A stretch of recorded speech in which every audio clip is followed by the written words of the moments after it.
so excited for today. You got this. Come on, girl. Yes, you are.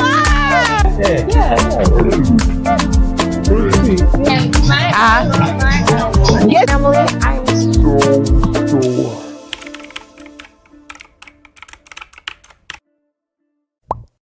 Welcome to Bio TV. My name is Thatch K. Silvera, also known as K, and I am the executive director and founder for the one and only Bio, beautiful inside and out. Now, you may be asking or wondering, why am I so excited? Like, you might be in your mind like, hey, what is wrong with you? Relax. But I can't. You wanna know why? Because today is World Mental Health Day. World Mental Health Day. Today's like one of the best days ever. Now, what is World Mental Health Day? I'm glad you asked.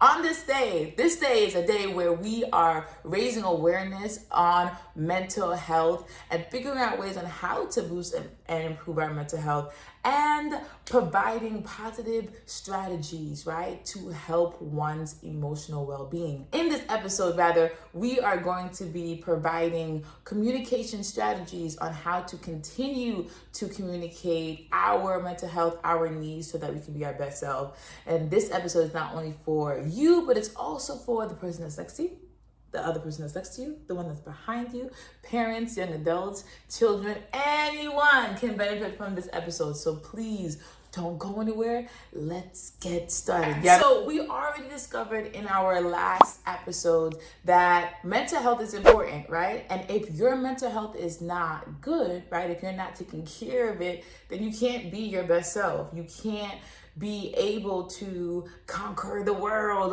or develop strategies on how to live your dream, right? And so today's episode, we're going to go over a few lists that we can do so that we can be our best self. Y'all ready? All right. So one of the communication strategies that we have for today that we're going to talk about is number one. Choose the right time and place. Now, this is important because we want to be able to express ourselves in a appropriate manner, right? We want to be able to express ourselves and the person that we're talking to be receptive to what we are saying. Let's be honest, talking about mental health is uncomfortable. Well, at least it can be, right? And especially if you're vulnerable. And if you watched our last episode, if you didn't, please watch it. In our last episode, we can see that being vulnerable is a little bit uncomfortable, and exposing your truth or standing on your truth or talking your truth can be a little bit uncomfortable. And so you want to ensure that when you are expressing yourself, that it's the right time, the right place. You want to make sure that the person that you're talking to is focused on what you're saying and they're able to process what you're saying, and you're able to have a valid conversation with them without feeling judged, right? Now, here is an example on how you could do just that. Now, if you are a teen, a young adult, and you are living home with your family or a guardian or wherever, and you want to speak to your parent, an example of figuring out a right time and right place is having a dialogue with them and asking them when it's possible for you guys to talk. So, for example, you can go to your parent or guardian and say, Mom, is it possible for us to meet after dinner? Can we talk after dinner when we're both relaxed and able to talk about how I've been feeling lately, because I've been feeling a little bit stressed out? Now, 9 times out of 10, the mom or the guardian or the parent or whoever you're talking to will be receptive to that and would say, all right, let's figure out if that's best for both of us. Or they would probably say, okay, maybe not this time, but how about this time? Let's figure out a time so that we can continue to talk. Now, when we find a right time, a right place, we are able to have less distractions, right? If both parties are able to come up with the right time, the right place, right? There'll be less interruptions, and you'll both feel comfortable in knowing that you're having an intentional conversation. We need to start having intentional conversations. What does that mean? Conversations that will benefit the both of us, right? We're having conversations because we know that we need some support. And if you are watching this and you are striving to have that conversation, I want to encourage you to find the right time and place to talk to that individual so that you can get the support that you need. Let's get to number 2. Here's a second communication strategies that we need to learn, that we need to do today in order for our mental health to be improved and boosted. Number 2 is using I statements. Now, using I statements when discussing mental health is important for several reasons, as it promotes effective and empathetic communication. Here's a few things that we can benefit from when we use I statements today. Number 1, it can help us to express personal feelings and experiences. Number 2, it gives us the opportunity to take ownership of our emotions. Number 3, it will help us to have non-judgmental communication. Number 4, it gives us the ability to have some clarity on what's going on with us, around us, and what support we need. And number 5, using I statements helps us to encourage empathy. Now, I don't know about you, but there's a lot of times in my life where I struggled to express myself. But as I got older and understood the importance of using the letter I, my mind shifted. Everything for me shifted for the good. When we use I statements, we are allowing someone to see us in a vulnerable state, but they're also able to understand what support we need to help our emotional well-being. And so I want to encourage you that as you take a stand in improving your mental health, that you use I statements. Here's an example of an I statement. Going to someone and saying, "Hey, today, I am not okay. I feel a little bit overwhelmed. I feel anxious and I don't know what to do and I need your help." Now, hear the difference, right? With using I statements and using a different statement. Now, some of us, and I know I'm guilty of it, right? In the past, instead of using I statement, I would say, "I don't know." Or if someone would come to me and say, "Hey, are you okay?" I would say, "Yeah, I'm good." Or if someone would come to me and like say, "Hey, how are you feeling?" I would just say, "Nothing. I'm nothing. I'm straight. Yep, I'm good." And I would hope and pray that they would run away. Another time growing up, someone would come to me and they noticed that there was something wrong with me emotionally, and I could not at any given time express to them how I was feeling. And so they were unable to support me, right? But when I use the letter I, right? When I use I in my statements, they were able, when I got older, they were able to then see the problem, right? Clarity, that's one of the things, right? They were able to see the problem and then come up with a solution. And so for you, use I statements so that you can get the support that you need. So the second communication strategies that we are going to do is use I statement. The next thing that we should learn how to do is number 3, be patient and persistent.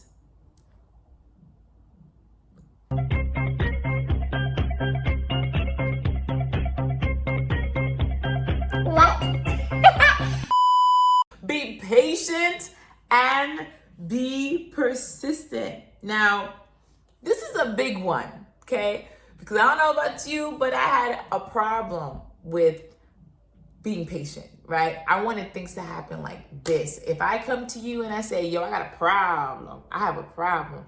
I need you to help me right away." but it doesn't work like that, right? It takes time. And so when we are having conversations with people and it doesn't go well, or you don't feel healed right away, instantaneously, right? That doesn't mean that it's not gonna go anywhere. It just means that it takes time. And also, I just wanna break that stigma, right? Just because you talk to someone once doesn't mean that immediately you're gonna feel 100% okay. You could, there may be chances where you can, right? But 9 times out of 10, it's gonna take time for you to feel a little better, that you're gonna feel a little bit restored. You're gonna feel like weight is lifted off your shoulders. It's gonna take time.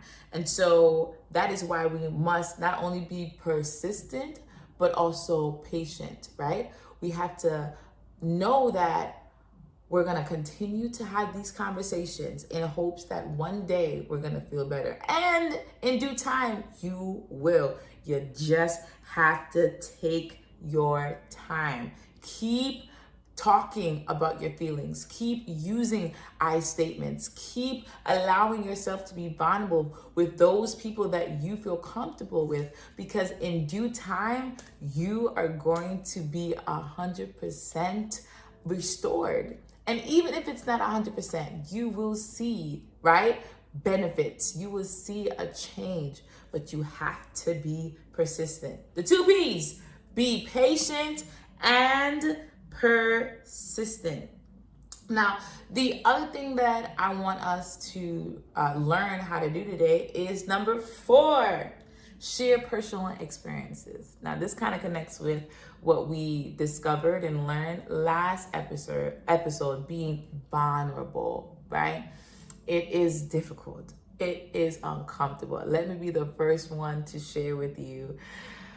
Yes, I get it. I understand your pain. I understand. I could only imagine how uncomfortable it is to share your personal experiences, but that is the only way we'll be able to grow, right? That's the only way you'll be able to be emotionally well, mentally well, is if you share your personal experiences, especially when you're speaking to a mental health professional. It's their job to understand where you're at so that they can provide you appropriate coping skills, appropriate coping strategies, so that you can become your best self, right? So we need to share our personal experiences using I statements. All of these things that we're talking about today are aligned, right? We talked about choosing the right time and place, using I statements, being patient and persistent, and sharing personal experiences. These are literally in chronological order, right? In order to talk to someone, you have to understand when and where you're going to do it, right?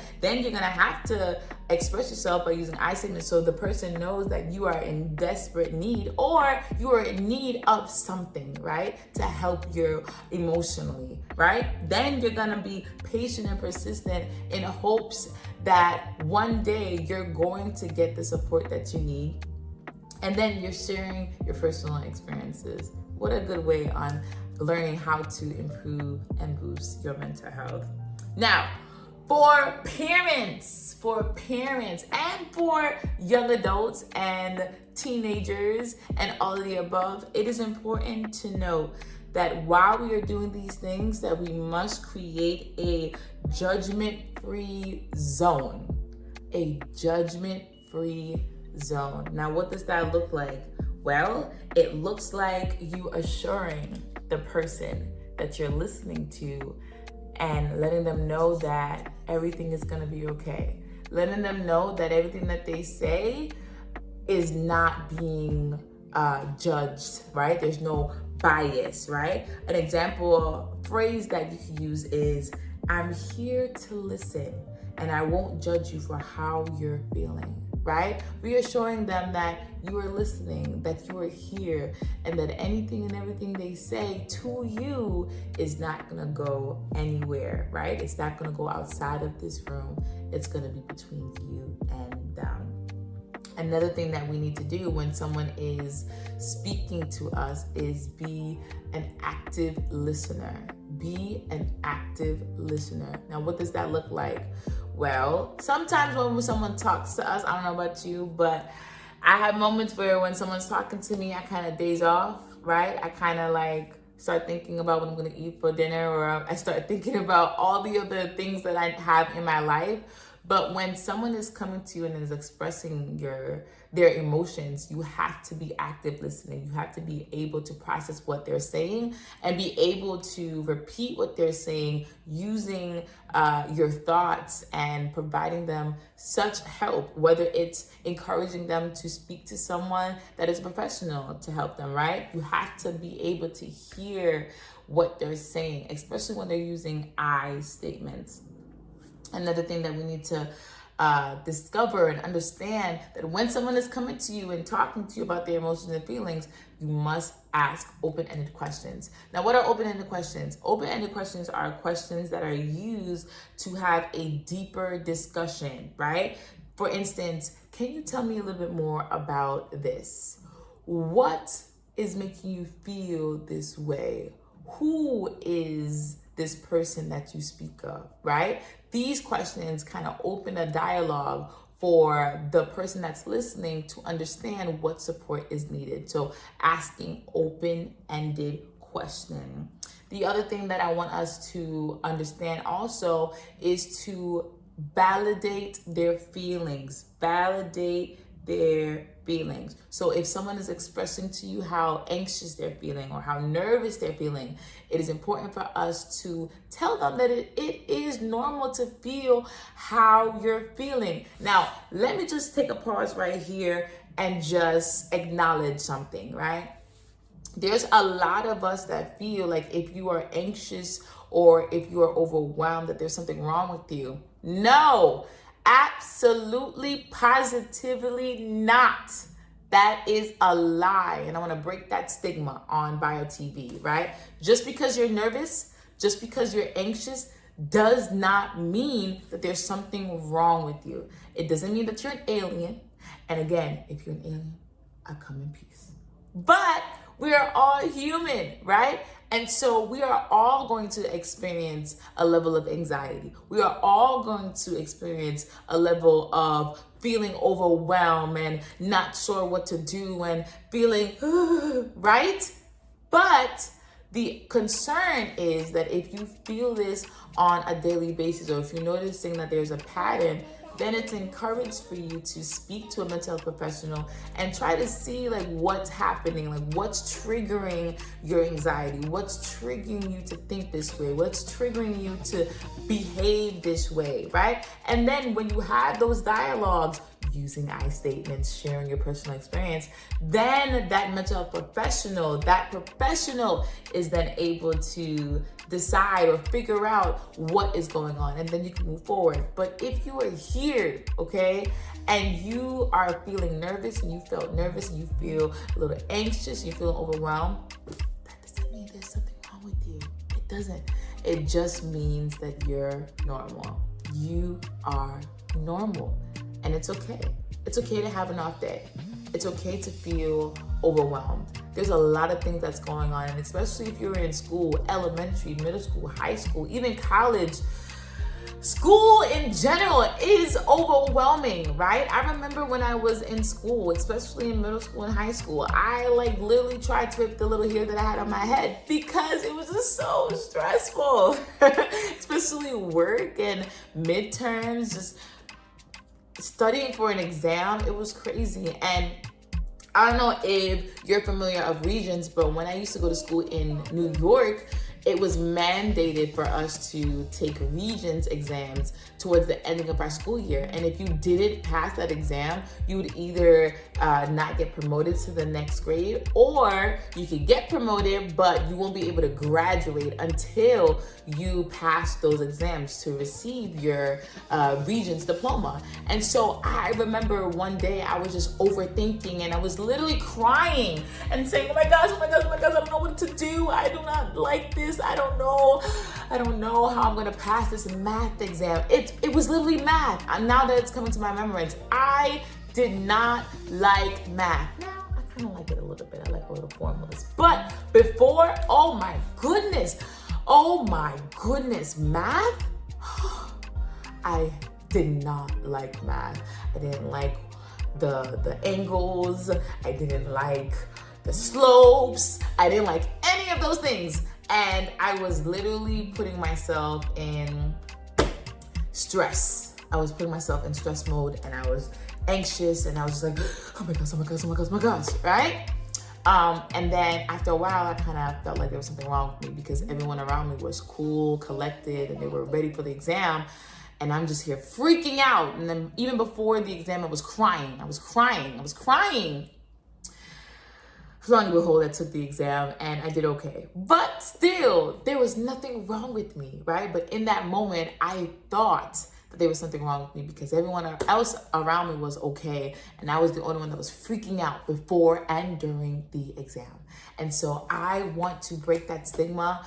Just because you are experiencing anxiety or anxious feelings, right? Or you're feeling nervous, or you're feeling like there's something going on, doesn't mean that that you're not human. It doesn't mean that you're not normal. It just means that you're human, and we all have emotions. We all have feelings, yeah? And eventually, we're gonna feel it. And when you do feel anxious, when you do feel like your mind is about to explode, these are the times, these are the moments where you would go to someone and utilize the communication strategies that we've discussed today. Listen, in order for us to boost and improve our mental health, we must communicate the things that we need. And I know it's uncomfortable, and I know we don't want to be vulnerable, because I know I was one of them. But if you want to be your better self, a better version of you, we have to take those uncomfortable steps. Remember, you matter. Your mental health matters. And you are bio beautiful inside and out. Take care of yourself, and don't forget that you matter and you deserve the best and nothing less. Happy World Mental Health Day. See ya.